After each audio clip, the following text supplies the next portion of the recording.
तो आइए आज पोएम नंबर 2 आपके कोर्स में जो है राजू प्रकाशन की बुक से आपको पढ़ाते हैं। पोएम नंबर 1 पढ़ाया जा चुका है। तो पोएम का नाम है an elementary school in a slum. Elementary माने होता प्राथमिक, जैसे आप एलिमेंट्री मैथमेटिक्स होता प्रारंभिक गणित, तो प्रारंभिक या प्राथमिक। इस क्लासरूम माने होता कक्षा का कमरा, कक्षा कक्ष। स्लम माने होता झोपड़ पट्टी। तो पूरे का अर्थ होगा एक झोपड़ पट्टी में बना हुआ एक प्राइमरी स्कूल का कक्षा कक्ष। झोपड़ पट्टी में बना हुआ है वो स्कूल, प्राइमरी स्कूल है, बना कहाँ? झोपड़ पट्टी में। झोपड़ पट्टी या गंदी बस्ती का सकते। तो देखिए एक झोपड़ पट्टी में बना हुआ प्राथमिक विद्यालय का कक्षा कक्ष, ये जो है पोएम का नाम है। इस पोएम को लिखे हैं स्टीफन स्पेंडर। कवि कौन है? Stephen Spender. और ये एक इंग्लिश पोएट हैं एंड एसेइस्ट है। पहले में दिया गया, देखिए 1909 में पैदा हुए थे, 95 में मरे थे। और अबाउट पोएम आप जान लीजिए कविता में है क्या। तो कविता में जो है देखिए बताया गया है Stephen Spender has presented a true picture of the life of the school children living in the slum of Tyrolese valley of Austrian Alpine province. यह स्थान का नाम है। तो यहाँ पर जो है एक झोपड़ पट्टी है, उसमें कुछ बच्चे जो है पढ़ रहे हैं। तो उन स्कूल के बच्चों के जीवन का एक सच्चा चित्रण जो है स्टीफन स्पेंडर क्या किए हैं? प्रस्तुत किए हैं। ठीक है। टायरोलिस वैली है, घाटी है, ये ऑस्ट्रियन अल्पाइन प्रोविंस में पड़ता है। प्रोविंस माने होता प्रांत, ठीक है, वो उसका नाम है। वहीं पर झोपड़पट्टी है, तो झोपड़पट्टी में पढ़ने वाले बच्चे हैं। झोपड़पट्टी मतलब सुबह गंदी बस्ती है वो, ठीक है, वहाँ कुछ बच्चे हैं वो पढ़ रहे हैं उसमें। The children are in very miserable condition due to their poverty and illiteracy, यानी कि उस झोपड़पट्टी में जो बच्चे हैं वो बहुत गरीब हैं, उनकी मिजरेबल कंडीशन है, दयनीय दशा है। क्यों है? Due to their poverty and illiteracy, poverty के कारण, गरीबी के कारण, और इलिटरेसी मतलब निरक्षरता। लिटरेसी माने साक्षरता, उसी उल्टा निरक्षरता के कारण वो गरीब हैं, पढ़ने लिखने को उनको बहुत ज़्यादा मौका नहीं मिल पा रहा है, तो उसी में पढ़ रहे हैं। बहुत ज़्यादा वीआईपी स्कूल में वो नहीं पढ़ सकते हैं। तो झोपड़पट्टी में जो स्कूल बना है उनकी गंदी बस्तियों में, वहीं तक वो सीमित है, कहूँ बाहर जाके बहुत अच्छे से पढ़ नहीं सकते हैं। दे आर डिप्रेस मतलब वो परेशान हैं बच्चे हैं। Their pale faces expresses sadness, pale मतलब पीला, उनका पीला चेहरे पर पीलापन है, जैसे ब्लडलेस शरीर हो जाता है, रक्तहीन हो जाता है, तो उनके चेहरे पर पीलापन है, क्योंकि वो बच्चे को बहुत ज़्यादा पोषण भी नहीं मिलता, वो माइल न्यूट्रिशन के शिकार है, मतलब कुपोषण, शरीर कुपोषण से ग्रसित है, अच्छे पौष्टिक भोजन नहीं मिल पाता, चेहरा पीलापन है, ठीक है। तो इस तरह की उनकी कंडीशन हो गई है, तो इसीलिए कह रहे हैं कि वो डिप्रेस्ड हैं, परेशान हैं, लाइफ में निराश हैं कि हम कुछ कर नहीं सकते हैं। हाँ, उनकी उदासी को उनका पहले चेहरा जो है प्रकट कर दे रहे हैं, देखने से लग रहा है कि वो कितने उदास हैं। They look lean skinny and bony, मतलब वो ऐसे दिखते हैं, दुबले पतले दिखते हैं, स्किनी मतलब पतला, जैसे इतना, जैसे उनके हड्डियां तक दिखाई पड़ रही हैं चमड़े से, और दुबले पतले हैं, उनकी हड्डियां तक दिखाई पड़ रही हैं, मतलब बहुत कमज़ोर हैं, जैसे कंकाल तंत्र होता ना, इतना दुबला पतला, कंकाल की तरह हड्डी दिखाई पड़े, इस तरह की उनकी बच्चों के चेहरे हैं, कंडीशन है, इतना मतलब वो बेचारे दुबले पतले हैं, बीमार हैं, कुपोषण के शिकार। They are like rootless weeds which can't resist anything for their existence. तो इस यहाँ इस कविता के बारे में बताया, ये सारी बातें आपको कविता में भी डिटेल पढ़ाया जाएगी, इसलिए मैं आपको केवल इसका ओवरव्यू दे रहा हूँ क्या क्या है इसमें, तो उसको आप सुन लीजिए अच्छे से। तो मतलब कवि जो है उनकी तुलना भी कर रहा है, उन बच्चों की क्या कर रहा है? तुलना कर रहा है, किस तरह के बच्चे हैं। तो वो कह रहा है कि they are like rootless weeds. Rootless माने होता है जड़ विहीन, रूट माने जड़ होता है, वीड्स माने घास होता है, खरपतवार होता है। मतलब जैसे वो बच्चे ऐसे दिख रहे हैं जैसे कोई घास है, खरपतवार है, उखाड़ दिया गया है, तो उसी तरह से वो दिख रहे हैं, मतलब उनका चेहरा भी उखड़ा हुआ है, मतलब उदास हैं, और उनके बाल भी उस तरह से हैं। जैसे ये बच्चे कहाँ के रहने वाले हैं? जैसे कहीं कूड़ा उड़ा बीनने वाले बच्चों को आप देखे होंगे, तो उनके बाल वगैरह कैसे दिखते हैं, ज़्यादा कंघी उंघी नहीं किए रहते हैं, ऐसे उखड़े उखड़े से रहते हैं, ठीक है। तो उसी तरह से हाँ बिखरे हुए बाल रहते हैं, तो उसी तरह की इन बच्चों के बाल हैं। उन्हीं बच्चों का आप मानसिक चित्र ले आइए, कूड़ा बीनने वाले बच्चे कैसे दिखते हैं, पतले दुबले पतले रहते हैं।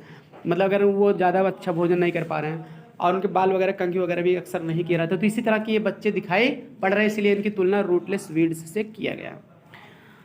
और which can't resist anything for their existence, मतलब उनके अस्तित्व के लिए जो, ठीक है, कुछ अपने अस्तित्व के लिए इस तरह से वो परेशान है, कुछ कर नहीं पा रहे हैं। They are physically very weak and undernourished, वे शारीरिक रूप से बहुत वीक हैं, कमज़ोर हैं, और उनका नरिशमेंट यानी पोषण भी उनको अच्छे से नहीं मिल पा रहा।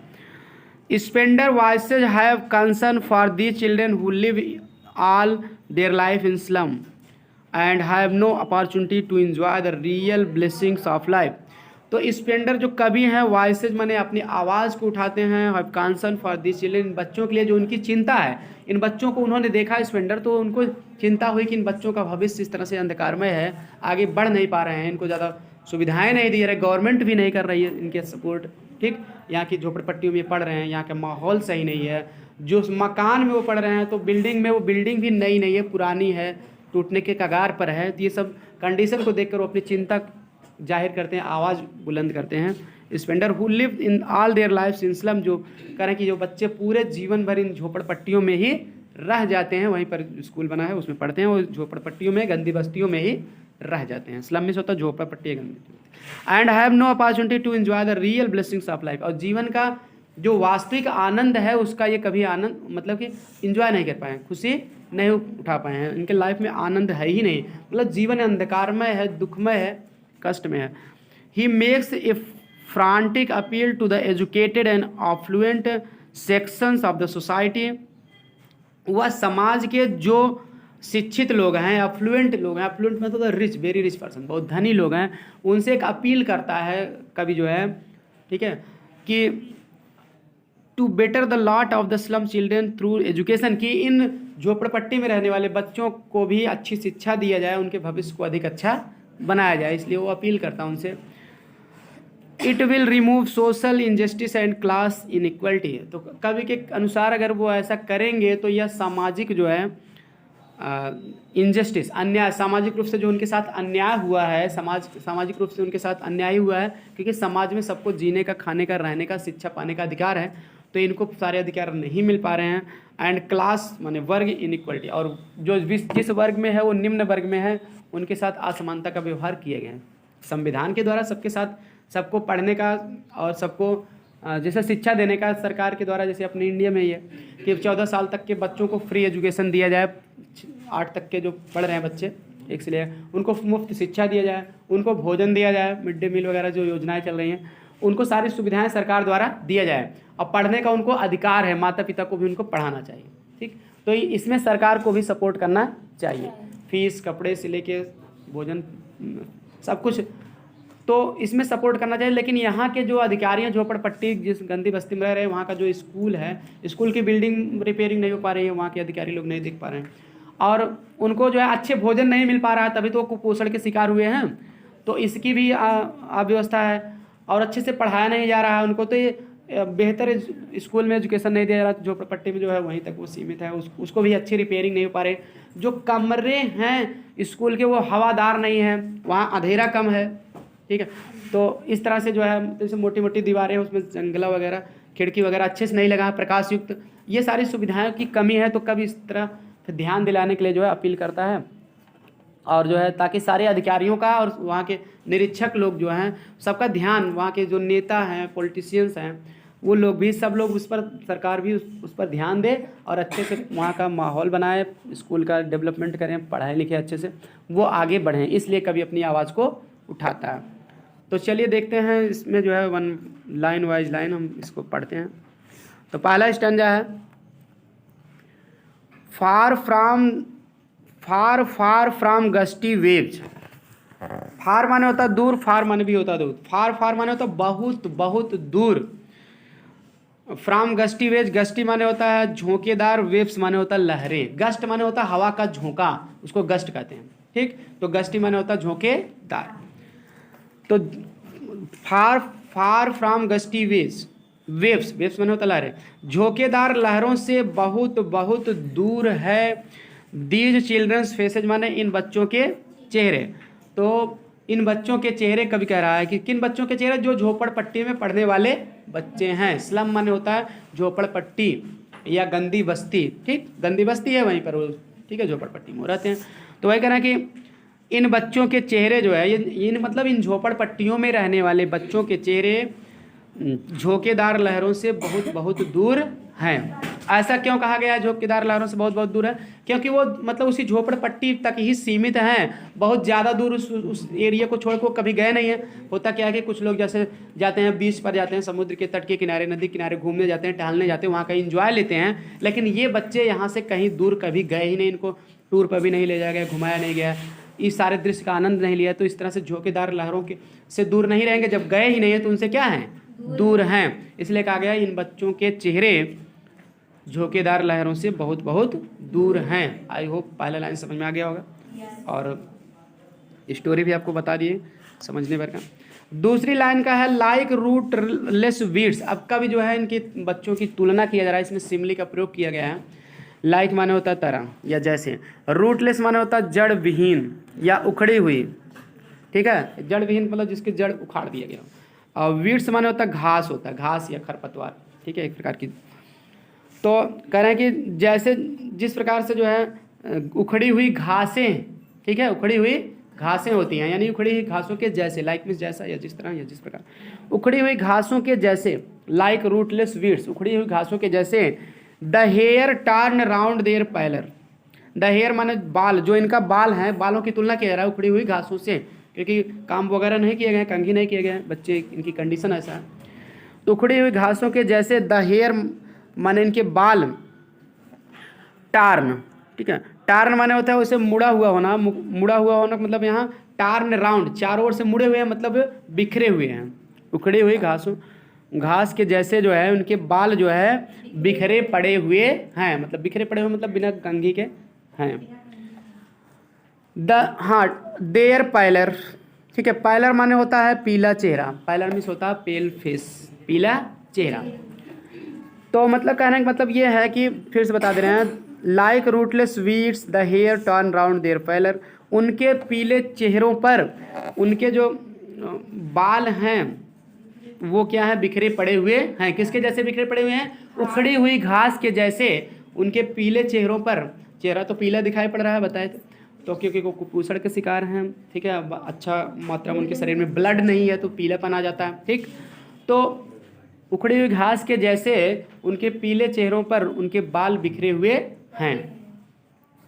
तो ये दूसरा लाइन का अर्थ हो गया। अब ये क्वेश्चन इसी में से बन जाएगा कि झोपड़पट्टी में रहने वाले बच्चों के बाल कैसे हैं, ये पूछ लिया जाएगा, किसके समान है तो आपको बताना पड़ेगा, ठीक है, रूटलेस वीड्स, ये सब ये लाइन दे देगा। एक क्वेश्चन आपका ऐसा भी आएगा इसमें आपके पोएट्री में जो छांटने के लिए आएगा, उसी में एक क्वेश्चन ऐसा भी बन सकता है, like rootless weeds the hair turn round their pallor. ये लाइन दे देगा, कह देगा which figure of speech the poet used in this line. इस लाइन में कवि ने किस अलंकार का प्रयोग किया? तो सिमिली का प्रयोग किया गया। सिमिली माने होता है उपमा अलंकार। 7 अलंकार आपके कोर्स में निर्धारित हैं, ठीक, तो उसको भी आपको पढ़ा दिया जाएगा बाद में। 11 में आप लोग पढ़े होंगे, नहीं तो फिर 12 में आपको दोबारा पढ़ा दिया जाएगा। तो 7 अलंकार भी आपके कोर्स में हैं, ठीक। लाइक माने होता है समान या जैसा, जैसे हिंदी में अलंकार नहीं होता है उपमा अलंकार, रूपक अलंकार, मिटाओ, और उत्प्रेक्षा जैसे हाई स्कूल में पढ़े थे, तो सी सा सरिस समान, ठीक है, ये सब पहचान होती ना उपमा अलंकार, ठीक है, मनु मानो जनु जानो जनो, ये उत्प्रेक्षा अलंकार की पहचान होती है, ठीक। तो इस तरह से इस नियम में भी लाइक, सो, एज, ये 3 शब्द होते हैं, आता है तो उसमें सिमिली का प्रयोग किया जाता है, किसी के समान बताया जाता है, ठीक। तो इसमें सिमिली का प्रयोग होगा। ये सब क्वेश्चन आपको लिखाए जाएंगे, आगे दिए गए हैं। अभी आप समझते चलिए लाइन बाई लाइन क्या कहा जा रहा है, उस स्टोरी अगर अच्छे से समझ में आ रहा है, हर लाइन का मीनिंग आ रहा है, तो सारे क्वेश्चन आप कर ले जाओगे। अगला देखिए, अगली लाइन क्या है, द टाल गर्ल। अब उसमें एक लड़की का भी वर्णन किया जा रहा है, ठीक, लड़की की कंडीशन बताया जा रहा है। द टाल गर्ल माने एक लंबी लड़की, कभी देख रहा है लंबी लड़की है, with her weighed down head, ठीक है, वेड माने होता है झुका हुआ, डाउन माने होता है नीचे, हेड माने सिर, यानी कि जो अपने सिर के वजन को नीचे झुकाए हुए क्या है, बैठी हुई है, कवि एक लड़की को देख रहा है, वहाँ पर वो लड़की जो है द टाल गर्ल, देखने में लंबी लड़की है, तो कहना कि वह लंबी लड़की विथ हर वेट, अपने वजन को झुकाए हुए, डाउन माने नीचे, हेड माने सिर, सिर पर अपने वजन को झुकाए हुए नीचे है, मतलब नीचे बैठी हुई है, ज़्यादा बोझा है तो लेके जा नहीं पा रही तो बैठ गई, ठीक है, तो रेस्ट करने लगी आराम करने के नाते, तो इस तरह से कंडीशन में वो बैठी हुई, लंबी लड़की अपने सिर पर वजन को जो है झुकाए हुए नीचे बैठी हुई है। अब पूछ लिया जाए किस अवस्था में बैठी हुई है, तो आपको बताना पड़ेगा अपने वेट डाउन हर हेड, ठीक है। द पेपर सीमिंग बॉय, ये सब क्वेश्चन समझिए, हर लाइन के ऊपर अपने आप में सोचिए, बहुत सी बातें की, बहुत अच्छी पोएम है, दैनिक दशा का वर्णन किया गया है, तो आप इसको इंटरेस्ट लेके पढ़ेंगे तो बहुत अच्छे समझ में आ जाएगा। द पेपर सीमिंग बॉय, आगे फिर कभी जो है करा कि द पेपर सीमिंग बॉय माने, पेपर माने होता है कागज, सीम माने होता है लगना या प्रतीत होना या दिखाई पड़ना होता है, तो पेपर सीमिंग बॉय माने होता है कागज के जैसा दिखाई पड़ने वाला लड़का। कागज कैसा होता है, पतला होता है, तो वो लड़का पतला है इसलिए उसकी तुलना पेपर से कर दिया गया है, ठीक, कि कागज की तरह जो है, कागज पतला होता है तो उसी करें कि कागज के जैसे जो है दिखने वाला लड़का, अर्थात एक बहुत सा पतला लड़का, थिन बॉय, ठीक। विथ राइट्स आइज, जिसकी आंखें कैसे, राइट माने होता है चूहा, तो जिसकी आंखें जो है चूहों के जैसी हैं। अब यहाँ चूहों के जैसी आंखों का मतलब क्या होता है, जिसकी आंखें चूहों के जैसी हैं, जैसे आप देखते होंगे चूहे जब इधर से उधर जाते रहते हैं, भूख लगी रहती है, इधर से उधर भोजन की तलाश में, दाना की तलाश में इधर उधर रहते हैं, तो भूख लगते हैं तो इधर उधर देखते रहते हैं कहाँ कुछ मिल जाए, उठा के खा लेते हैं किसी दाने को। तो उसी तरह से कहना है जिसकी आंखें चूहों के जैसी हैं, अर्थात जो चूहे जैसे मतलब भूख लगने पर इधर उधर देखते रहते हैं कुछ मिल जाए खा ले, तो उसी तरह से ये बच्चे हैं, ये भी भूखे हैं, इनको ज़्यादा पोषण नहीं मिल पा रहा, भोजन नहीं मिल पा रहा, तो ये इनकी आंखें भी भोजन की तलाश में, चूहों के जैसे भोजन की तलाश में इधर उधर हाँ पड़ रही हैं, इनकी आंखों की नज़र इधर उधर, ये अपनी नज़र को डाल रहे हैं भोजन की तलाश में इधर उधर चूहों के जैसे। समझ में आ गया? आगे देखते हैं, द स्टंटेड अनलकी हेयर, ठीक है, तो स्टंटेड माने होता है हाँ अविकसित, और कह रहे हैं कि अनलकी हेयर, अनलकी माने होता है दुर्भाग्यशाली, एयर माने होता है उत्तराधिकारी, उसमें हेयर इसको नहीं पढ़ेंगे, एयर पढ़ेंगे, ये साइलेंट है, ठीक है, एयर माने होता है उत्तराधिकारी, ठीक। तो अविकसित दुर्भाग्यशाली उत्तराधिकारी, ऑफ ट्विस्टेड बोन्स, ठीक है, ट्विस्टेड माने होता है मुड़ी हुई या, ठीक है, विकृत चाहे का, तो ट्विस्ट माने मोड़ना होता है, जैसे कि लाइफ में ट्विस्ट आ गया, एक मोड़ आ गया, टर्न आ गया, ठीक, ट्विस्टेड माने मुड़ी हुई या विकृत का, तो विकृत, जैसे जो हड्डी उड्डी मुड़ जाती है विकृति आ जाती है उसमें। बोन्स माने होता है हड्डी, तो विकृत हड्डियों का, अविकसित विकृत हड्डियों का दुर्भाग्यशाली उत्तराधिकारी है वो। मतलब क्या, आगे भी पढ़ लो तब समझ में आ जाएगा। रिसाइटिंग, रिसाइटिंग माने होता है दोहराना, ठीक है, रिसाइटिंग मीन्स होता है रिवाइज, दोहराना, वह दोहरा रहा है। ए फादर्स नाल्ड डिजीज, फादर माने पिता के, नाल्ड डिजीज, नाल्ड डिजीज माने होता है गठिया रोग, नाल्ड माने उसे होता है गांठ होता है, नाल्ड गांठ पड़ जाना, मुड़ जाना, डिजीज माने होता है रोग, तो नाल्ड डिजीज माने होता है गठिया रोग, उसका अर्थ यहाँ गठिया रोग से है। तो मतलब कि गठिया गांठ की बीमारी, मतलब वही गठिया की बीमारी, गठिया का रोग, घुटने का दर्द, जोड़ों का दर्द, वही सब जॉइंट पेन। तो कह रहा है कि वह अपने पिता की गठिया रोग की बीमारी को क्या कर रहा है, दोहरा रहा है। फिर से समझो, इसको ध्यान से समझो, टाइम भले लगेगा, अच्छे से समझाएंगे तभी आएगा, जल्दबाजी में पढ़ोगे तो समस्या होगी आपको क्वेश्चन का अर्थ देने में। The stunted unlucky air of twisted bones, कहने मतलब कह रहे हैं कि ये लड़का जो है, जो कागज की तरह पतला दिख रहा है, वही लड़कों की बात किया जा रहा है, वो आप मतलब विकृत हड्डियों, आप विकसित विकृत हड्डियों का, अनलकी एयर दुर्भाग्यशाली उत्तराधिकारी है। ये स्टंटेड ऑफ ट्विस्टेड बोन्स का अर्थ एक साथ लिया जाएगा और ये अनलकी एयर का एक साथ लिया जाएगा, ठीक। तो आप विकसित विकृत हड्डियों का दुर्भाग्यशाली उत्तराधिकारी पिता के गठिया रोग की बीमारी को क्या कर रहा है, दोहरा रहा है। बात समझ में आ गया? इसका मतलब जान लो, गहराई से बता रहे हैं। अब जैसे इनके पिता जो थे बच्चे के, उनको भी गठिया रोग हुआ था, वो भी कुपोषण के शिकार थे, तो अगर वो दुबले पतले हैं तो कहा गया जीन्स का असर, तो बच्चा भी उसी तरह से स्वस्थ पैदा नहीं हुआ, स्वस्थ नहीं है वो भी, और उसको भी उतना ज़्यादा भोजन पानी अच्छे ढंग से नहीं मिल पा रहा है, जब पिता को भी नहीं मिल पा, तो इसीलिए कह रहे हैं कि उसके पिता को गठिया रोग हुआ था तो उसको भी गठिया रोग हो गया, तो उसका दुर्भाग्यशाली उत्तराधिकारी हो गया ना, तो वो जो है पिता से जो है विरासत में जो है उसको वो रोग मिल गया, उससे आदमी कुछ कर नहीं सकता है। तो इस तरह से आप लोग विज्ञान के छात्र उतना जान रहे हैं। तो अविकसित विकृत हड्डियों वाला जो है दुर्भाग्यशाली उत्तराधिकारी लड़का अपने पिता की गठिया रोग की बीमारी को क्या कर रहा है, दोहरा रहा है। आगे है हिज लेसन, क्या दोहरा रहा है, तो मतलब बीमारी को तो दोहरा ही रहा है वो, मतलब उत्तराधिकारी है वो अविकसित विकृत हड्डियों वाला ये लड़का क्या है, दुर्भाग्यशाली उत्तराधिकारी है बीमारी के मामले में, उस बीमारी को जान लीजिए। और दोहरा रहा तो और क्या दोहरा रहा, और हिज लेसन, और अपना पाठ दोहरा रहा है, उधर बीमारी इसको पकड़ी है, उसका उत्तराधिकारी हो गया दुर्भाग्यशाली, और अपने पाठ को दोहरा रहा फ्रॉम हिज डेस्क, अपने डेस्क पर, स्कूल की कक्षा में जो पटपट्टी में जो बना है विद्यालय उसकी कक्षा में पीछे बैठ कर वो बेचारा अपना पाठ भी क्या कर रहा है, दोहरा रहा है, इसी कंडीशन में दोहरा रहा है। A back of the dim class, तो अपनी डेस्क से बैठकर वो अपना पाठ दोहरा रहा है, और कहाँ बैठा हुआ, ए बैक एट बैक माने पीछे की डेस्क ऑफ डिम क्लास माने होता है अंधकारमय क्लास, डिम माने अंधकार धुंधला, क्लास माने कक्षा, तो मतलब वो धुंधले कक्षा के पीछे, ठीक है, at back of dream class, धुंधली कक्षा के पीछे, ठीक है, बैठकर क्या कर रहा है, अपने पाठ को दोहरा हुआ, मतलब धुंधली कक्षा के पीछे बैठा। धुंधली कक्षा क्यों कहा गया, क्योंकि उस क्लास में बहुत ज़्यादा बढ़िया रोशनी नहीं है, तो धुंधली कक्षा के पीछे बैठा हुआ है।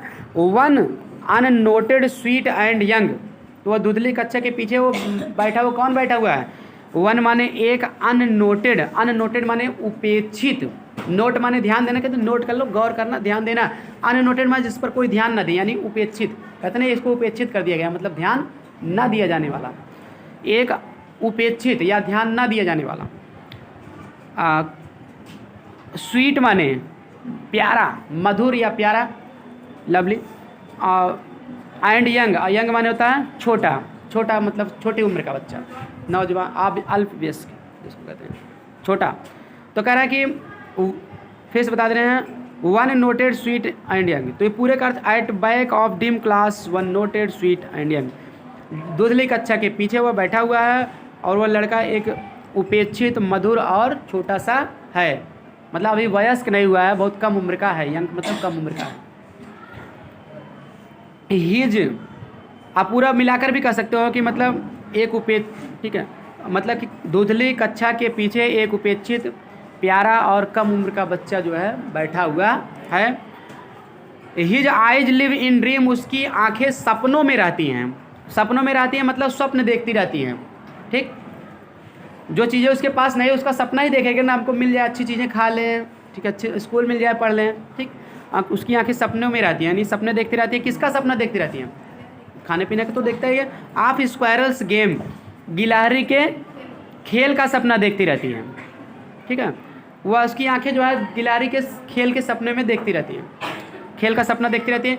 इन ट्री रूम, पेड़ के मोखलों में, रूम माने होता है कमरा ना, पेड़ के कमरों का मतलब कि यहाँ मोखला होता है एक, मतलब पेड़ में जो बीच में थोड़ा सा गैप स्थान हो जाता है, खाली स्थान, उसी को ट्री रूम कहा गया, मोखले, ठीक। तो कह रहे हैं कि उसकी आंखें जो है पेड़ के मोखलों में गिलहरी के खेल का सपना देखती रहती हैं।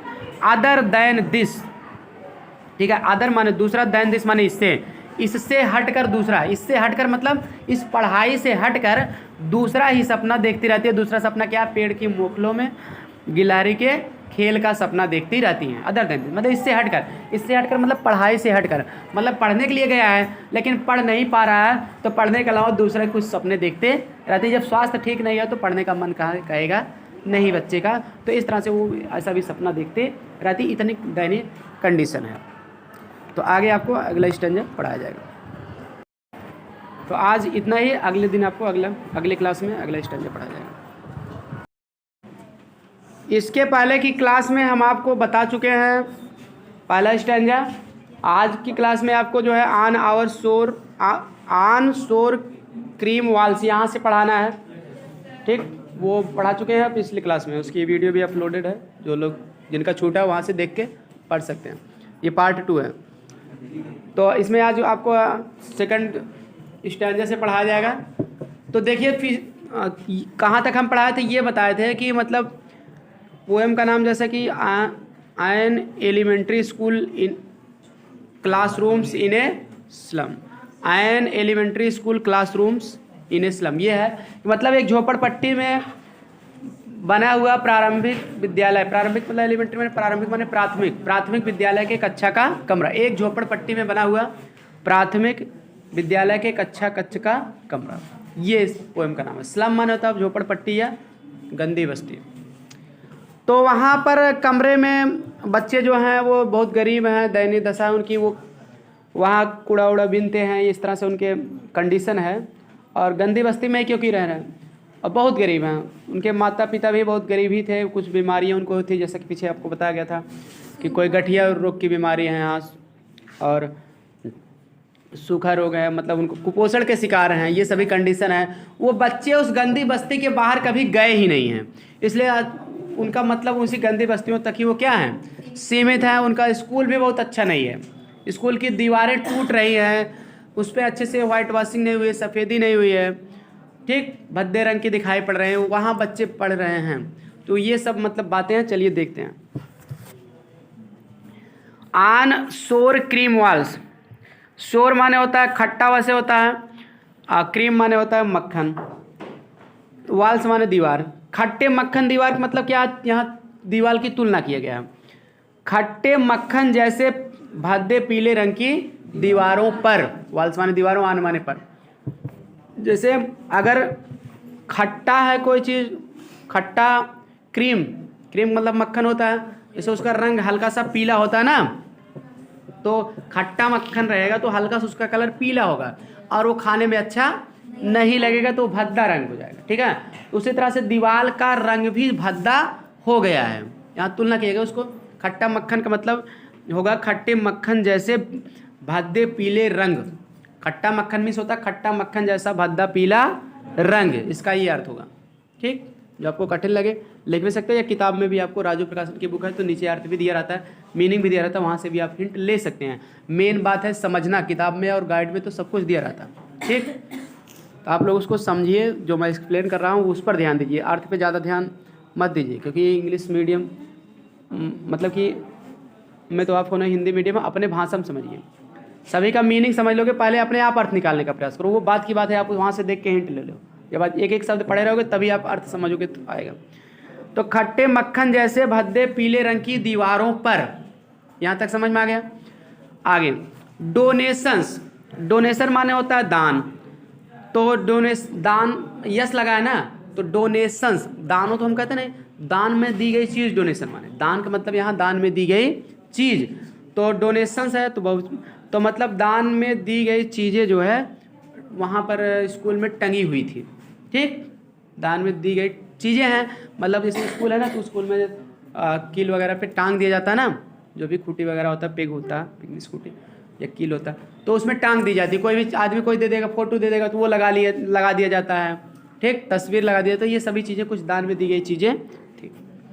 तो इसका पूरे का अर्थ हो जाएगा, हम और खट्टे मक्खन जैसे भद्दे पीले रंग की दीवारों पर दान में दी हुई चीज़ें थी। डोनेशंस माने दान में दी हुई चीज़ें, दान में दी हुई चीज़ें वहाँ पर दीवार पर टंगी हुई थी, कि दीवार है तो दीवार पे टांगा जाता है, ठीक है। आगे है शेक्सपियर सेड। अब दान में कुछ लोग जैसे डोनेशन माने, डोनेशन नहीं तो दान दे देते हैं, डोनेशन दे देते इतना, तो ब्लड डोनेशन सुने होंगे, रक्तदान, ठीक है। तो वही, तो दान में दी हुई कुछ चीज़ें हैं, और उसमें क्या क्या चीज़ें दान में दी गई इनके स्कूल में, उस चीज़ आप देखिए आगे। शेक्सपियर से हेड, वहाँ पर शेक्सपियर हेड माने होता है सिर, शेक्सपियर का सिर है। सिर का मतलब क्या, सिर माने होता है चेहरे से छाती तक की जो तस्वीर होती है। शेक्सपियर का सिर मतलब एक ऐसी तस्वीर जिसमें शेक्सपियर का सिर छपा हो, शेक्सपियर, विलियम शेक्सपियर, तो मतलब उनके जो है छाती से लेकर सिर तक की तस्वीर, ठीक, वो जो है वहाँ पर दे दिया गया है कि हाँ शेक्सपियर की तस्वीर इस स्कूल में लगा दीजिए, ठीक, कोई दे दिया है शेक्सपियर की तस्वीर तो वो वहाँ लगी है। तो दान में देखिए चीज़ें हैं वहाँ टंगी है, जैसे शेक्सपियर के सिर तक जो है तस्वीर है, सिर तक मतलब वही छाती से लेकर सिर तक की शेक्सपियर की तस्वीर है वहाँ पर। क्लाउडलेस क्या क्या सीन है वहाँ पर ध्यान से देखिए। क्लाउडलेस माने क्या होता है? क्लाउड माने बादल, लेस माने रहित, बादल रहित एट डान, डान माने होता प्रातः काल या भोर, ठीक है, बादल रहित प्रातः काल का दृश्य है। जैसे प्रातः काल होता है जब भोर होता है, बहुत अर्ली मॉर्निंग, उसको डान कहते हैं, DAW। तो भोर, बादल रहित भोर का दृश्य है। जैसे सुबह क्या है कि आकाश साफ हो जाता है, ठीक, बादल नहीं रहते हैं, तो वैसा दृश्य भी है। जैसे नेचुरल सीनरी वगैरह देखे होंगे अपना, प्राकृतिक दृश्य, तो उसमें जो दृश्य रहता है वही बादल रहित डॉन का दृश्य, ठीक। सिविलाइज्ड डूम, और क्या क्या वहाँ पर तस्वीरें हैं, मतलब नेचुरल सीनरी है, बादल रहित डॉन का दृश्य, ठीक है, भोर का दृश्य है, शेक्सपियर की तस्वीर है। और सिविलाइज्ड डोम, सिविलाइज्ड माने होता है सभ्य, डोम माने क्या होता है? गुंबद। तो सभ्य गुंबद है। गुंबद का मतलब ये होता है कि जैसे कोई धार्मिक स्थल बनता है, जब मंदिर वगैरह होता है या गिरजाघर बनता है, ईसाइयों में मंदिर को गिरजाघर कहते हैं, हम लोग मंदिर कहते हैं, ठीक, तो या मस्जिद होता है, ठीक है, या ताजमहल है, तो इन सभी के ऊपर क्या है? गुंबद है, ठीक।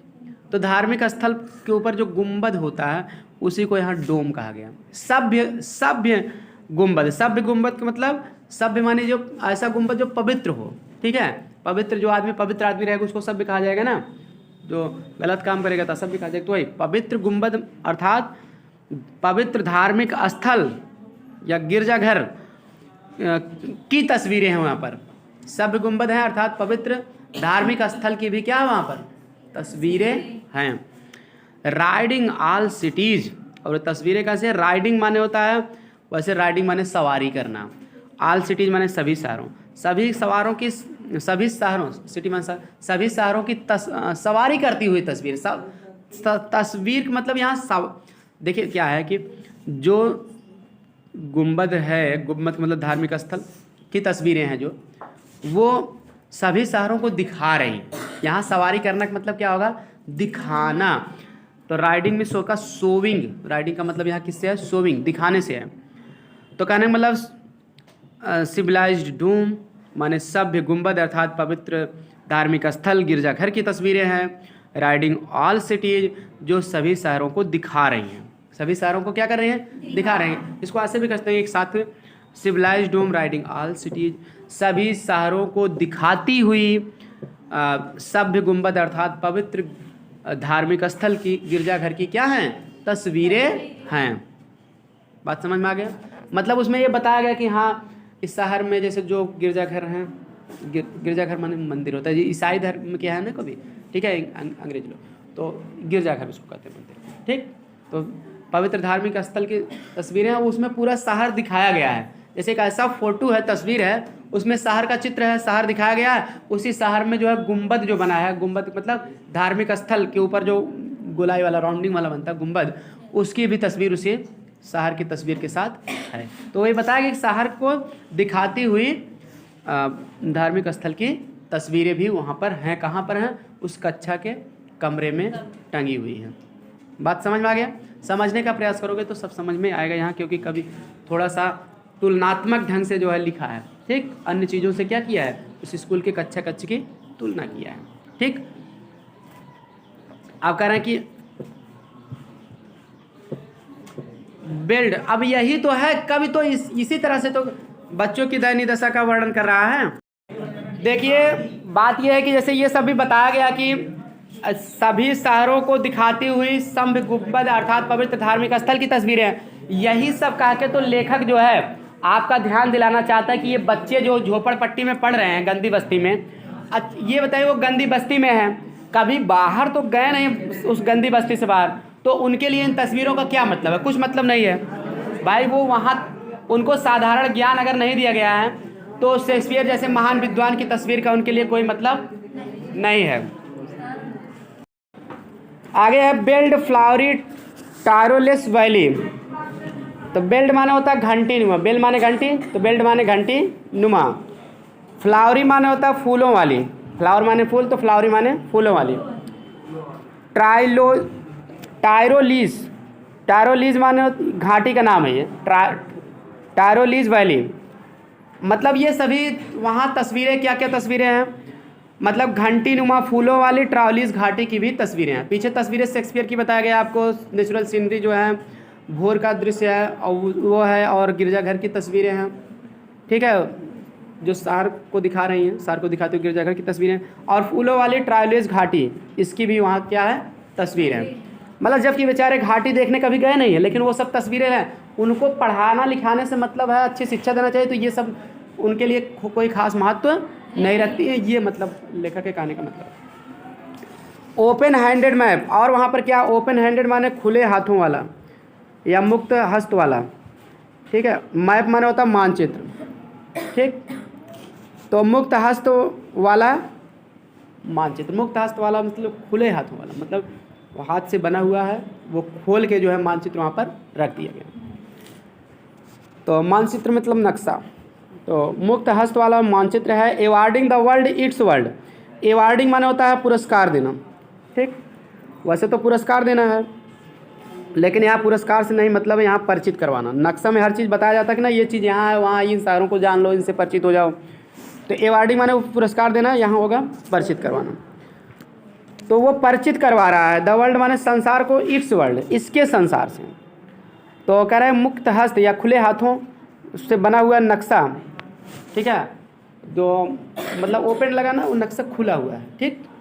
मुक्त हस्त वाला जो खुला हुआ वहाँ नक्शा है, खोल के रखा गया है, लगाया गया है, वह जो है परिचित करवा है। द वर्ल्ड माने संसार को, तो संसार को परिचित करा रहा है इट्स वर्ल्ड इसके संसार से, मतलब कि गंदी बस्ती वाले संसार को बाकी संसार से क्या करा रहा है, परिचित करा रहा है, ठीक है।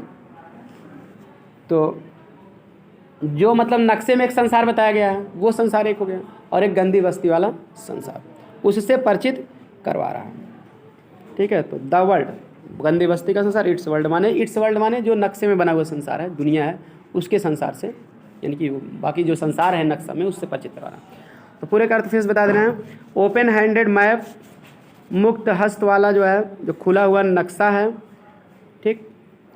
एवार्डिंग द वर्ल्ड इट्स वर्ल्ड, वह गंदी बस्ती वाले संसार को बाकी संसार से परिचित करवा रहा है। एंड एट, और फिर भी, फॉर दीज इनके लिए, फॉर दीज चिल्ड्रन इन बच्चों के लिए, फिर भी इन बच्चों के लिए, दीज विंडोज माने ये खिड़कियाँ, नॉट दिस मैप यह मानचित्र नहीं, रियल वर्ल्ड माने उनका संसार, फिर भी इन बच्चों के लिए ये खिड़कियाँ, ना कि यह मानचित्र उनका संसार है।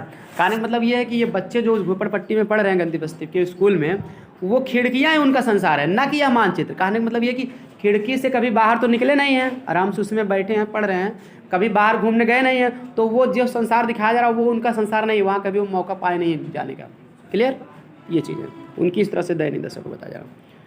Where all their futures painted with fog, where माने जहाँ पर ऑल देयर फ्यूचर उनका पूरा भविष्य, फ्यूचर के बाद एपोस्ट्रोफी से मतलब इज पेंटेड, उसका मतलब फ्यूचर इज पेंटेड, भविष्य पेंटेड माने पोतना, जहाँ पर उनके पूरे भविष्य पर क्या किया गया, पोत दिया गया है। पोतना का मतलब यहाँ ढक दिया गया, जहाँ पर उनका पूरा भविष्य ढका हुआ है, भविष्य ढका हुआ किसमें,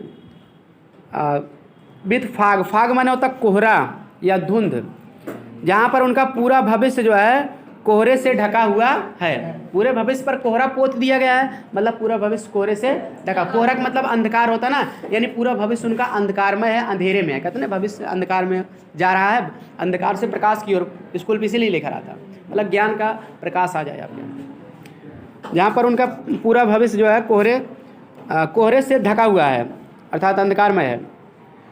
कह रहा है ए नैरो स्ट्रीट माने एक संकीर्ण गली, नैरो भी सकरी जो संकुचित हो, कम चौड़ी हो।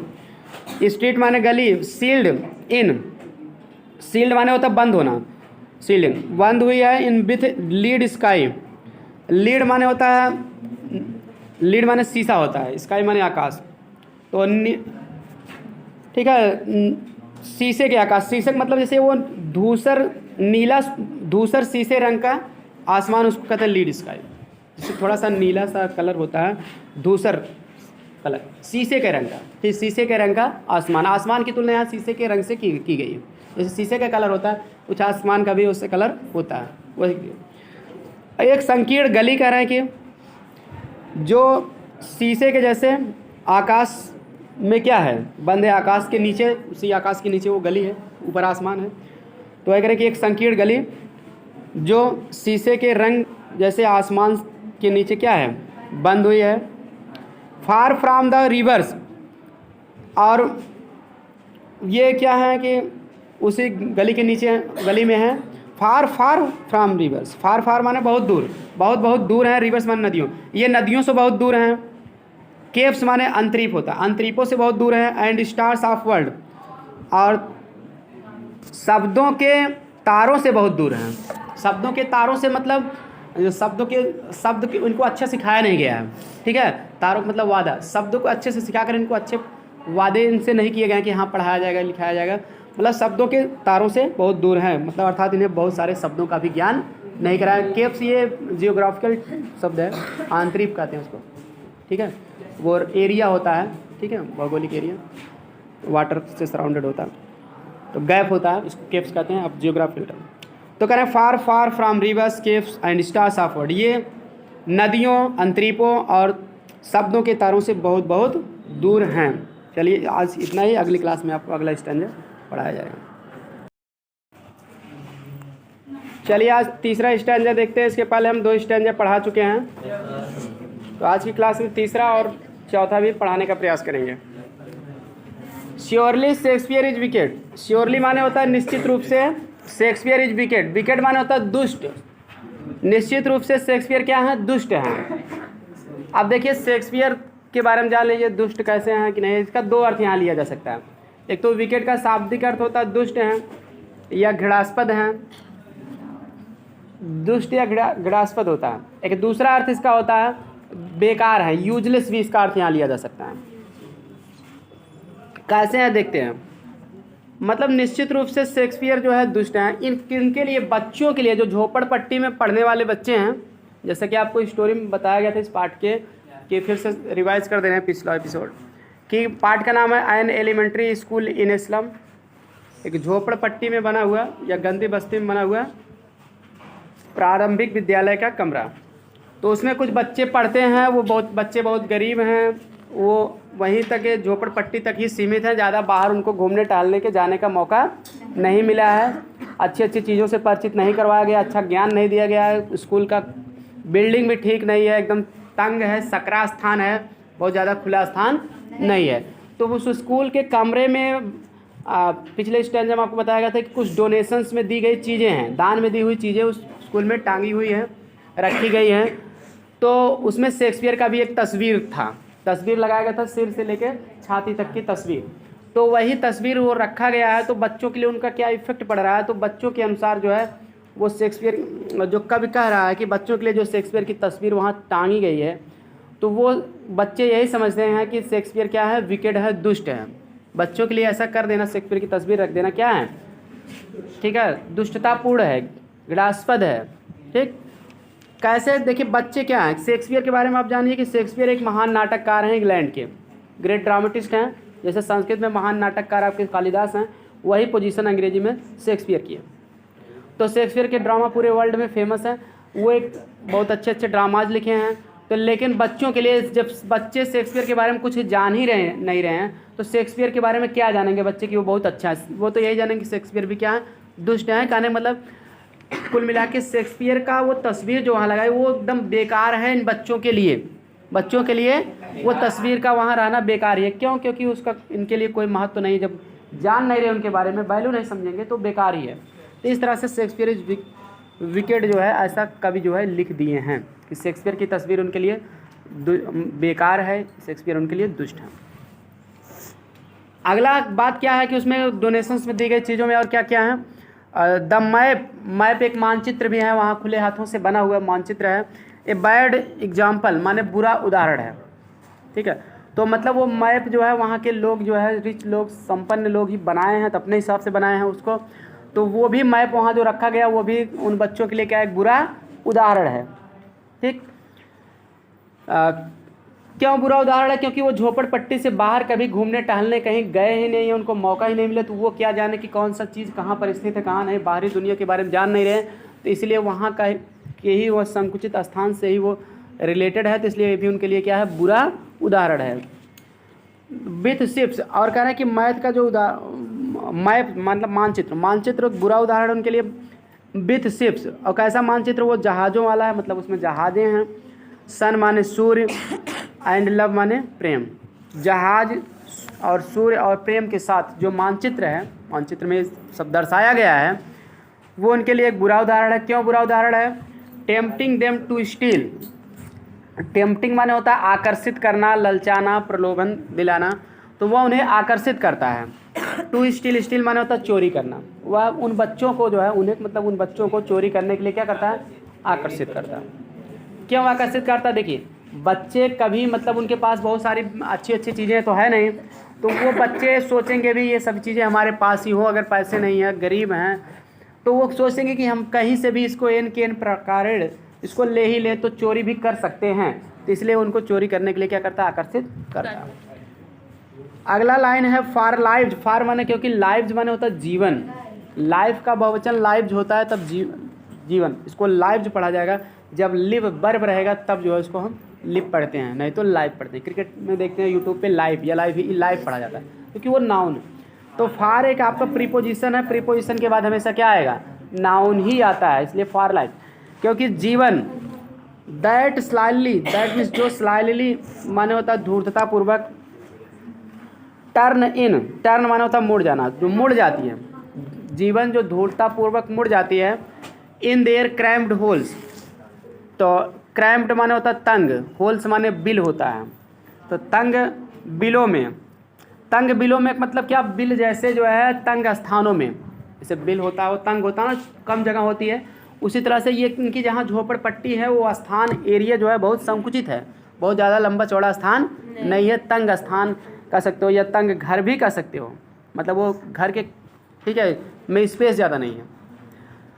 तो फॉर लाइव्स क्योंकि जीवन that slightly turn in their cramped holes, जो धूर्ततापूर्वक उनकी तंग बिलो जैसे जो है घरों में मुड़ जाता है, ठीक। From fog to endless night, fog माने होता कोहरा, कोहरे से लेकर इंडलेस नाइट माने अनंत रात, इंडलेस मीन्स होता अनंत, नाइट मीन्स रात, तो उसमें जो है कोहरे से लेकर यानी सुबह जब कोहरा पड़ता है उसी समय से लेकर रात तक वो अपना जीवन, अनंत रात तक अपना जीवन क्या करते रहते हैं, बिताते रहते हैं। उनका जीवन क्या है ये बता रहे हैं, कि फिर से बता रहे हैं पूरी लाइन।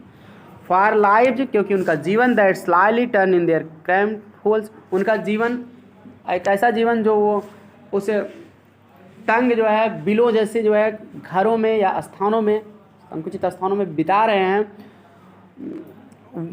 वो धूर्ततापूर्वक जो है उनका जीवन जो धूर्ततापूर्वक तंग बिलों जैसे स्थानों में जो है मुड़ जाता है, और उसमें वो सुबह से लेकर अनंत रात तक अपना जीवन क्या करते रहते हैं, बिताते रहते हैं। फाग है ना, फाग मीन्स अंधकार, सुबह के कोहरे से लेकर, ठीक है, अंधकार से लेकर अनंत रात तक अपना जीवन बिता रहते हैं। तो वही कह रहे हैं कि कोहरे से लेकर अनंत रात तक, ठीक है, उनके तंग घरों में जो है धूर्ततापूर्वक जो है मुड़ जाता है उनका जीवन। मतलब यही है कि उनका जीवन जो है उस तंग बिलों जैसे संकुचित स्थानों में बीतता है, ठीक है, और जिस स्थान में या घर में हुए सुबह से लेकर रात तक कोहरे में जो है अपना जीवन क्या करते रहते हैं, बिताते रहते हैं, ठीक। आगे है प्रश्नवाचक लय, क्या वो ऐसा नहीं बिताते हैं, कहने का मतलब बिताते रहते हैं। ऑन देयर स्लैग हीप, अपने स्लैग हीप माने होता ढेर, ठीक। स्लैग माने होता धातुमल, धातुमल मतलब बेकार की चीज़ें जो होती हैं उसको स्लैग कहा जाता है, बेकार की चीज़ें या धातुमल। हाँ, तो अपने जो है धातुमल के ढेर पर, ठीक है, ढेर में अपना है उनके धातुमल के ढेरों पर, मतलब ये कहाँ अपना जीवन बिताते हैं, धातुमल के ढेरों पर, या बेकार की चीज़ें वहाँ पर जो हैं, जैसे कूड़ा है, करकट है, ये सब वहाँ ढेर लगा है, वहाँ पर वो अपना जीवन क्या करते हैं, बिताते हैं।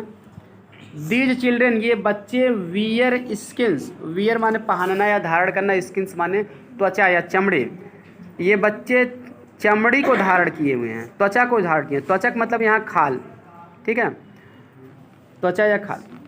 अब आगे कह रहे हैं कि पीप्ड माने झांकना, थ्रू माने से होकर, बाय बोन्स माने हड्डियों, ठीक है, जिनसे होकर हड्डियां झांक रही होती हैं। मतलब ये बच्चे खाल को, चमड़ी को धारण किए हैं जिनसे होकर हड्डियां झांक रही हैं, अर्थात मतलब ये बच्चे जो है एकदम कमज़ोर हो गए हैं, ठीक है। इनकी त्वचा ऐसे दिख रही है, त्वचा से लेके हड्डियां दिख रही, चमड़ी के ऊपर तक हड्डियां दिख रहे हैं। क्यों? क्योंकि ये जैसे कुपोषण का शिकार कोई बच्चा हो जाता है जो पतला होता है, कहा जाता है कि उसकी हड्डी दिखाई पड़ रही है। तो वही चीज़ कह रहे हैं कि ये बच्चे त्वचा में जो है हड्डियों को धारण किए हुए हैं, उनके त्वचा से होकर हड्डियां झांक रही हैं, अर्थात दिखाई पड़ रही हैं। मतलब बहुत कमज़ोर हो गए हैं बच्चे और इनकी हड्डियां भी दिखाई पड़ रही हैं, हड्डियां नज़र आ रही हैं उन त्वचा के ऊपर से। आगे है एंड स्पेक्टिकल्स, और इन बच्चों की देखिए कंडीशन और क्या बताया जाए। इनके स्पेक्टिकल्स माना तो चश्मे, इन बच्चे जो चश्मे पहने हुए हैं ऑफ स्टील, वो स्टील के बने हुए हैं, और स्टील के बने हुए चश्मे पहने। स्टील के मतलब से जो चश्मों का जो फ्रेम है वो स्टील का बना हुआ है, शीशा रहता है, शीशा का जो फ्रेम है वो किससे बना है? स्टील का बना हुआ है। विथ मेंडेड ग्लास, मेंडेड माने होता है रिपेयर्ड, मरम्मत किया हुआ, ग्लास माने शीशा, ग्लास माने गिलास पानी पीने वाला भी होता है, ग्लास माने शीशा भी होता है। कहते हैं मोबाइल का ग्लास चेंज करा लीजिए, लगवा लीजिए, ठीक ना, वही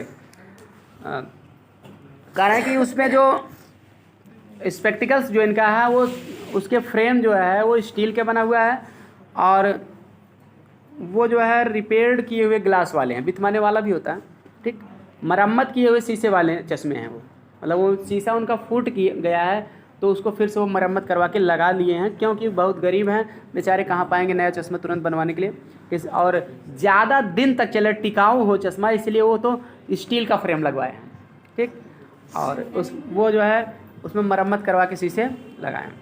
आगे करें like bottles beads on stoles, और वो शीशे ऐसे हैं, बॉटल्स माने होता है बोतल जिसको कहते हो, और बॉटल, बिट्स माने टुकड़े, ऑन स्टोन्स माने पत्थर पर, और वो ऐसे लग रहे हैं जैसे पत्थरों पर शीशी के टुकड़े पड़े हुए हैं। बॉटल माने शीशी, जैसे दवा की बोतल, दवा की शीशी, तो like bottles beads on stone, जैसे पत्थरों पर जो है शीशी के टुकड़े पड़े हों, ऐसे मतलब वो मतलब उनके शीशे लग रहे हैं, चश्मे के शीशे जो मरम्मत करके लगाए गए हैं, ऐसा लगता है जैसे किसी पत्थर पर जो है शीशी को फोड़ दिया जाए तो उस तरह से वो टुकड़े जो है और आता है, उसी तरह से लग रहे हैं क्योंकि ज्वाइंट किए गए। विथ आगे है ऑल ऑफ देयर टाइम, उनका पूरा समय, ऑल माने पूरा, टाइम माने समय, उनका पूरा समय, एंड स्पेस माने अंतरिक्ष, स्पेस माने अंतरिक्ष, अंतरिक्ष का मतलब जैसे जो ऊपर का आकाश की ओर का स्थान होता है उसको अंतरिक्ष कहते हैं, स्थान भी कह सकते हो। उनका पूरा समय और अंतरिक्ष या विस्तार कह दे यानी खुला स्थान कह सकते हो, ठीक।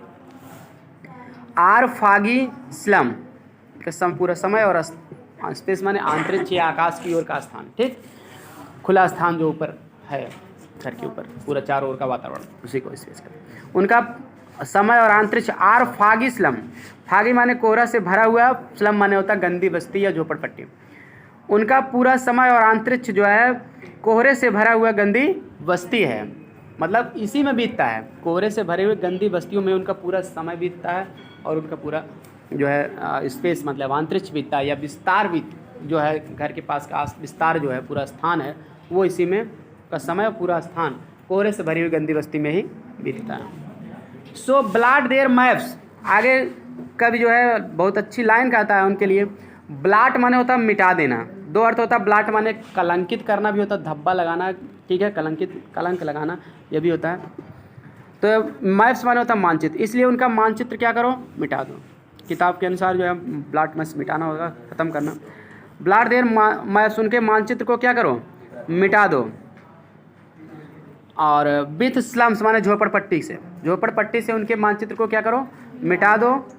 एज बिग, ठीक है, उतना ही बड़े रूप में, एज डूम, जितना कि डूम माने होता है कयामत या प्रलय, जैसे कहते हैं प्रलय आ जाती है, कयामत आ जाएगी, सब नष्ट हो जाएंगे, तो है, तो एज बिग मतलब उतना ही बड़े, बड़े मतलब बड़े स्वरूप में। तो कहना है कि एज डूम, जितना कि प्रलय, प्रलय जैसे बड़े रूप में सब उनकी झोपड़पट्टी से मैप को क्या करो, मानचित्र को मिटा दो, ख़त्म कर दो। या कलंकित कर दो भी आप कह सकते हो। जैसे दो सेंस में लिया जाएगा, बताते हैं। देखिए, जैसे झोपड़पट्टी में जो मैप लगा है उसको जो है संपन्न लोग अपने हिसाब से बनाए हैं। उसमें इन बच्चों के बाद झोपड़पट्टी का भी कहीं मतलब चित्रण नहीं किया गया कि हाँ यहाँ पर सब चीज़ तो दिखाई पड़ा लेकिन झोपड़पट्टी भी है वो दर्शाया नहीं गया है। इसीलिए कवि कह रहा है कि झोपड़पट्टी से जो है उस मैप को जो है क्या करो, एकदम मिटा दो, मैप को ही मिटा दो, हटा दो, ठीक। और उतने बड़े रूप में, बड़े स्वरूप में मिटा दो जैसे कि प्रलय आ जाए और विनाश आ जाए, हटा दो। और या फिर कहते हैं कि इस तरह से हटा देंगे तो फिर बाद में जब फिर इनकी झोपड़पट्टी भी दर्शाया जाएगा तो वो मानचित्र उसमें क्या करें, लगा दें, ताकि सब लोग जाने ना कि हाँ यहाँ पर या इस तरह से झोपड़पट्टी भी है। आगे फिर और जो अधिकारी हैं उसके लिए सक्षम सरकार है उनका भी ध्यान उस पर जाए। और कलंकित करने का मतलब जो अर्थ लिया जाएगा तो आप कह सकते हो तो उस मानचित्र पर इनकी झोपड़पट्टियों को भी दर्शाकर उस मैप को ही कलंकित कर दो, कलंकित कर दो कि ऐसा भी मानचित्र है इसमें झोपड़पट्टियाँ भी हैं जिसको दर्शाया तो गया ही नहीं था। तो इसलिए जो है कह रहे हैं कि उसको मिटाओगे तो फिर बाद में जो है उसको लगा दोगे तो उनका कलंकित हो जाएगा मानचित्र। तब सब लोग आएंगे, अधिकारी लोग आएंगे, देखेंगे, सबका ध्यान उस पर आकर्षित होगा, तब बच्चों के विद्यालय की तरफ जो है उसको उस वातावरण की तरफ, ठीक है, ध्यान सब लोग देंगे। तो वही चीज़ करें। सो ब्लॉट देयर मैप्स, इसलिए उनका ब्लॉट मतलब मिटा दो, देयर मैप्स मानचित्र, उनके मानचित्र को मिटा दो विथ स्लम्स, झोपड़पट्टी से, झोपड़पट्टी से उनके जो मानचित्र उसमें लगाए गए हैं कमरे में उसको क्या करो, मिटा दो। एज भी उतने बड़े स्वरूप में एज डूम, जितना कि प्रलय, प्रलय जैसे बड़े स्वरूप में झोपड़पट्टी से उनके मानचित्र को क्या करो, मिटा दो। चलिए अगले स्टैंजा पे आते हैं।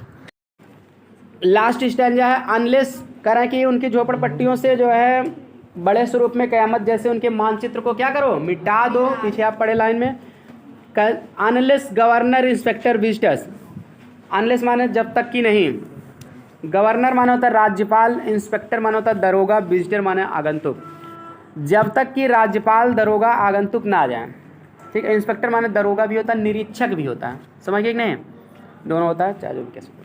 राज्यपाल और वहाँ के जो जैसे क्षेत्र के ना दरोगा उसके अधिक अपने सैनिक बल को लेकर आएंगे या निरीक्षक आ जाएंगे, दोनों कर सकते हैं, कोई दिक्कत नहीं। विजिटर माने आगंतुक ना आ जाए, आगंतुक मतलब वहाँ देखने वाले कि हाँ इसकी कंडीशन क्या है स्कूल की, ना आ जाएं तो जब तक राज्यपाल दरोगा या निरीक्षक और आगंतुक ना आ जाएं।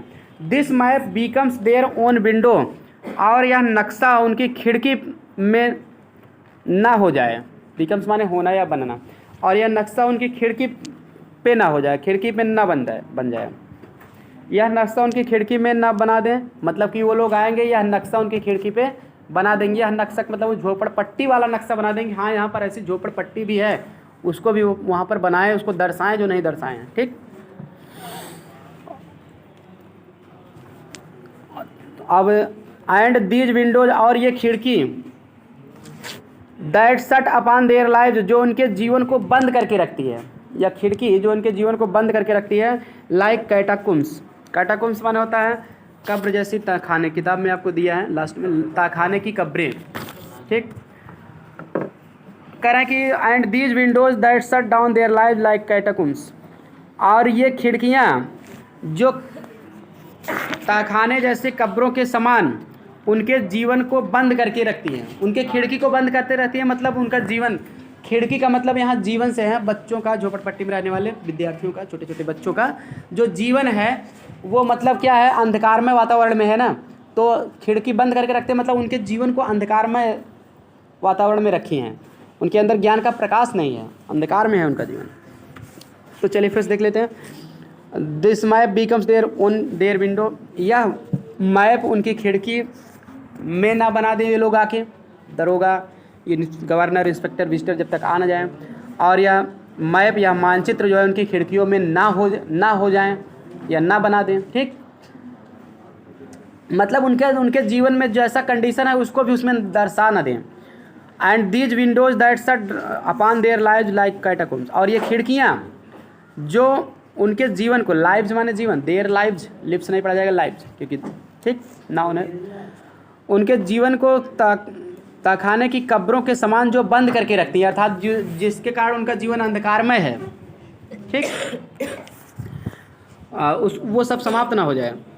ब्रेक कह रहे हैं कि तब तक, ब्रेक माने तोड़ो, ओ ब्रेक तोड़ दो, ओपन तोड़कर खोल दो, मतलब इस सारी झोपड़पट्टी को जो दीवारें हैं जो उसको सबको तोड़ दो, तोड़कर क्या करो, खोल दो, खिड़कियों को तोड़ दो, यानी उनका अंधकार में जीवन को ख़त्म कर दो। ठीक, तोड़ने का मतलब, खिड़की तोड़ने का मतलब उनके अंधकार में जीवन को समाप्त कर दो।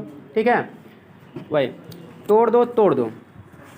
फिर आगे कह रहे हैं कि ब्रेक तोड़ो, ओ ब्रेक तोड़ो, ओपन तोड़कर खोल दो, अनटिल, टिल माने होता जब तक नहीं, टिल माने तक भी होता, कंजक्शन के रूप में रहता, तो अनटिल का मतलब जब तक नहीं भी होता, जब तक कि नहीं, दे ब्रेक द टाउन, जब तक कि वे कस्बे को ना तोड़ दें। इसको तोड़ो और तोड़ो, तब तक तोड़ो जब तक कि वे कस्बे को ना तोड़ दो, ना तोड़ें।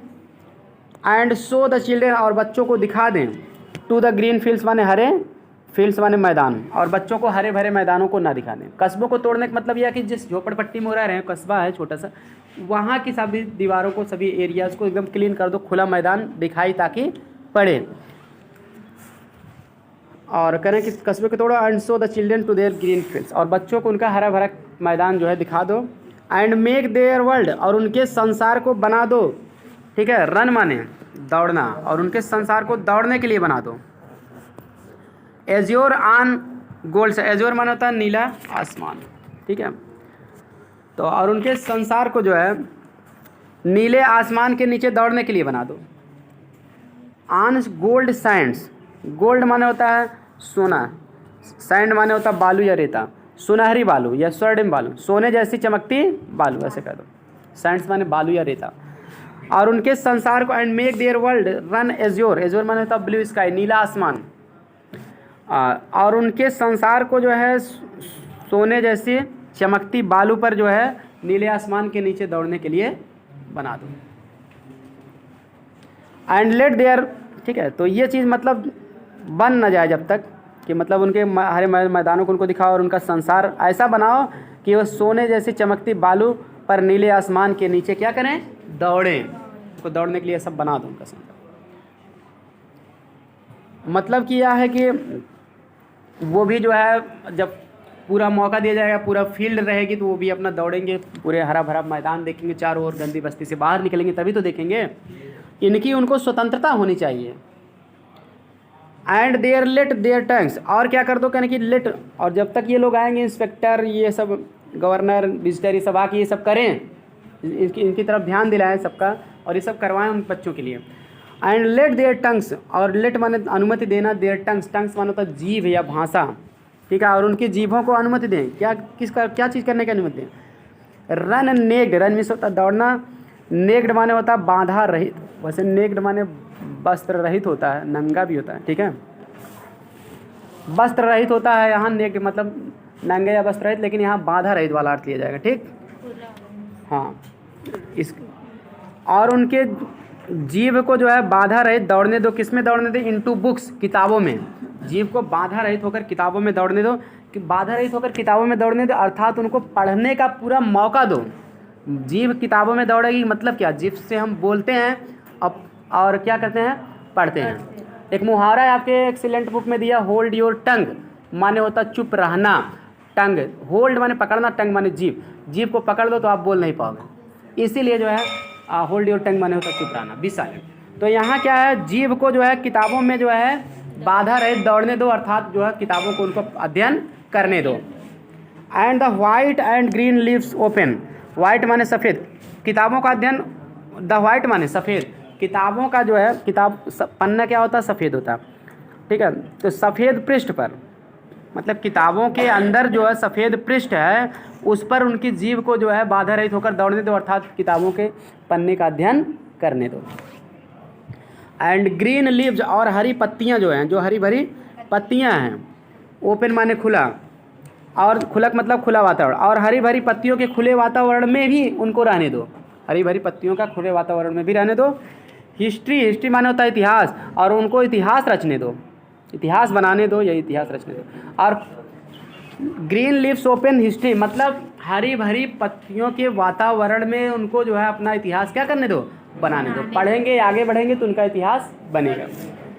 देयर्स माने उनका, तो मतलब green leaves open history theirs, हरे भरे पत्तियों के वातावरण में उनको अपना इतिहास बनाने दो। हुज लैंग्वेज इज द सन, जिसकी भाषा, इज द सन माने सूर्य, सूर्य है, सूर्य का मतलब सूर्य के जैसी उष्मा तथा तेज हो, जिसकी भाषा में सूर्य के जैसी उष्मा और तेज हो, मतलब ज्ञान, सूर्य क्या है, ज्ञान का प्रतीक है, तो जिसकी भाषा में सूर्य के जैसा तेज हो, ठीक है, उष्मा हो। क्लियर? तो कहने मतलब जो भाषा पढ़ेंगे तो उससे वो बहुत ज़्यादा, ताकि वो ज्ञान उनके पास हो जाए, सूर्य के जैसी उष्मा और तेज हो, मतलब सूर्य का जैसे प्रकाश होता है उसी तरह सूर्य के अंदर ज्ञान का प्रकाश हो जाता है। आप किसी ईश्वर का, गॉड का फिगर देखते हैं, फोटो देखते हैं, तो उनके ऊपर ये सूर्य का निशान बना रहता है ना, जैसे गौतम बुद्ध का देखेंगे तो बना रहता, क्यों? वो सिंबलाइज है ज्ञान का प्रकाश, वो तप और मेडिटेशन के अंदर के कारण उनके अंदर जो ज्ञान का प्रकाश हुआ है वो उसका प्रतीक है। तो इसलिए जो है वो सूर्य जो है ज्ञान का प्रकाश है। ठीक, तो इसीलिए कह रहे हैं उनकी, जिनकी भाषा ही सूर्य का की तरह, उनकी भाषा में सूर्य के जैसे तेज और उष्मा हो, अर्थात उनके अंदर ज्ञान का प्रकाश हो जाएगा। तो आई होप समझ में आ गया होगा। आपको अगली क्लास में आगे आपको पढ़ाया जाएगा।